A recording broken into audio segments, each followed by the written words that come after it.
ของใช้จากเปลือกหอยเวียดนามที่มีชื่อเสียงและนิยมแพร่หลายได้แก่ถาดใส่ของถาดเสิร์ฟอาหารแบบสารตกแต่งด้วยเปลือกหอยงานไม้ฝังมุกสไตล์ดั้งเดิมตุ๊กตาหอยและเครื่องประดับงานฝีมือเหล่านี้โดดเด่นเรื่องความละเอียดอ่อนทนทานและดีไซน์ที่ผสมผสานธรรมชาติเข้ากับการใช้งานจริงได้อย่างลงตัว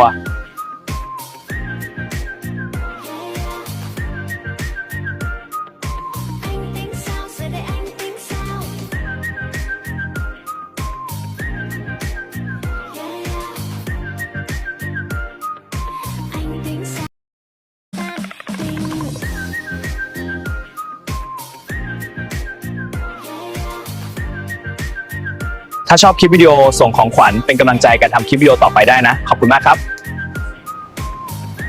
อย่าลืมกดติดตามเพื่อรับชมคลิปน่ารู้และคลิปตลกของน้องหมาน้องแมว ขอบคุณครับ